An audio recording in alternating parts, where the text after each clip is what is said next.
Hi guys, and welcome back to my channel. This is yet another bookish video. I promise there will be more travel content coming up soon. When you're watching this video, I'm actually travelling, so if you want to see what I'm getting up to, make sure to follow my Instagram. Yeah, so you can see all my adventures, and I may even be going live depending on what we see, so fingers crossed. But today I wanted to film my hits and misses for January and February. Last year I did quarter wrap-ups and I just found it a bit overwhelming. So this year I'm knocked down to 2-month wrap-ups, so every 2 months I'll be doing a wrap-up. If you want to see in-depth reviews, I'll leave the blog post that accompanies this video down below, and there will be complete reviews on each book I've read. But this is just going to talk about my favourite books I've read of the month and my least favourites, which is quite sad. But luckily, my least favourite books from January and February all have been 3 stars, so they haven't been too bad. 3 stars is a good book, but it's not a 5-star, you know? Anyway, let's just jump right in. So the first 3-star book I have, unfortunately, was one that really let me down, and that was the Bane Chronicles. I read this book this was the first book I read of the year, and it was quite disappointing. I don't know what I expected, just more.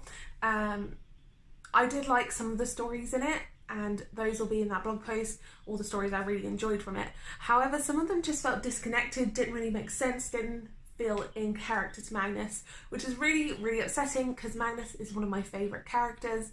I just didn't connect with it and I didn't enjoy it. So yeah, so that was a 3-star read for me. Another 3-star read for me was Before We Met by Lucy Whitehouse.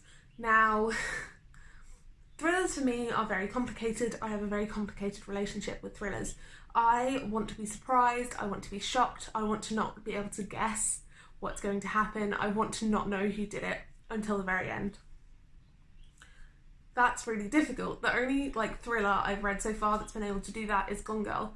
I've read a lot and I'm still delving into thrillers, so fingers crossed there'll be some that absolutely shock me, but it just didn't catch me off guard. I called it midway through the book. I was like, I think I know what's happening. And yeah, it wasn't a bad read. I figured it out and I got a bit bored.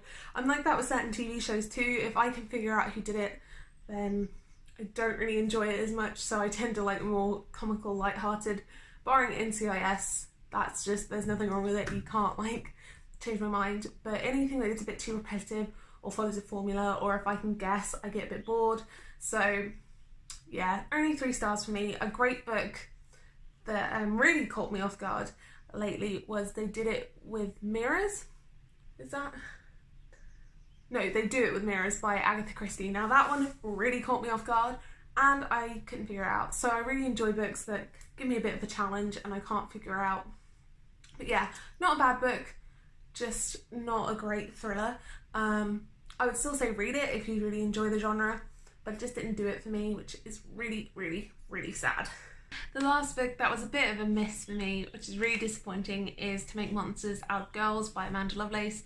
I've read a couple of her poetry books and I think I've given them all a 3. They're not bad. I do enjoy some of the poetry, but I just can't connect with all of it, and some of it's just a bit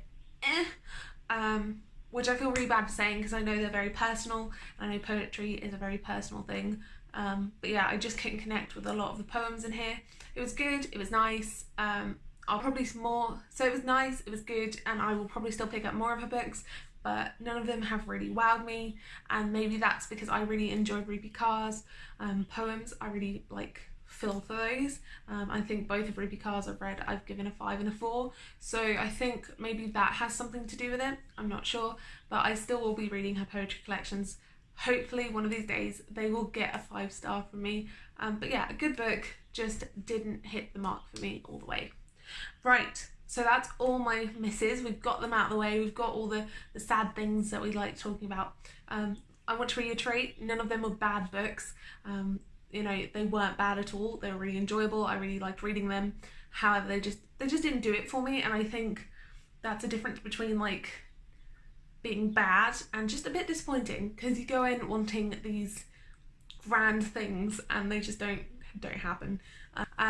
So it's just Right, so let's just jump into my hits of January and February. There are quite a few. So the first one is the Kiss Quotient by the Kiss.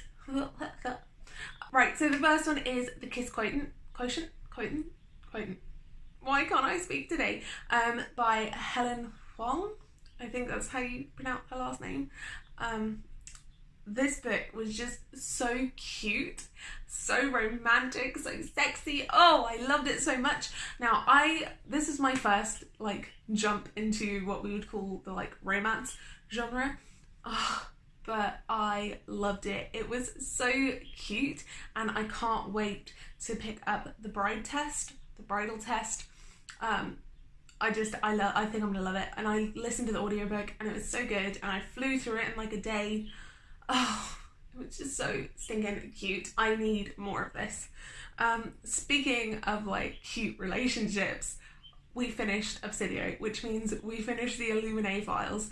My husband and I were listening to this on audiobook for the past 6 months.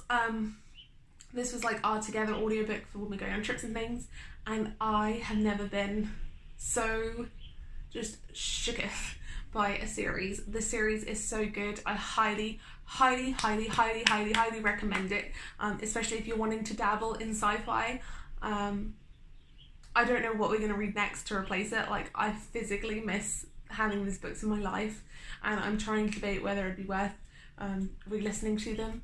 They were just so good, and I don't think Amy Kaufman or Jay Kristoff can do anything wrong now. Oh, they were just so good. I can't like form coherent sentences when I'm talking about it, but you know, I'll have a wrap up link down below if you want to know my exact thoughts. But they were just so good, so good. Listen to the audiobook too. It has full cast, all the sound effects. It feels like a movie. Oh, it's just so submersive. Enjoyed it.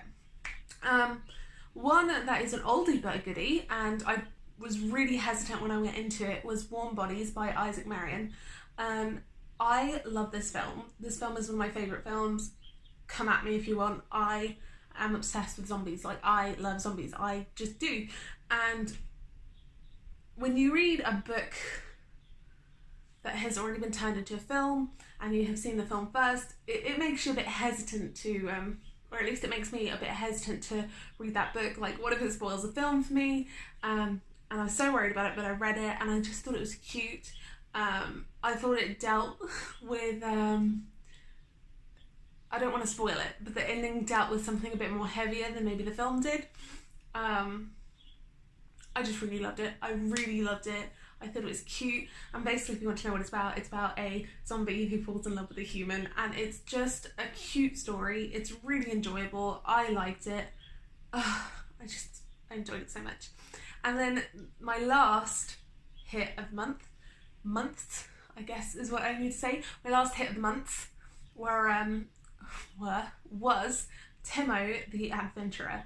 Now, I received an ARC free off NetGalley, and oh my goodness, this is the cutest graphic novel. Now, it's a middle grade graphic novel. It's about a young man called Timo, and he's read all the books in the village, and his parents inform him that there are no more books to be consumed, and he decides to go off on an adventure and document his travels.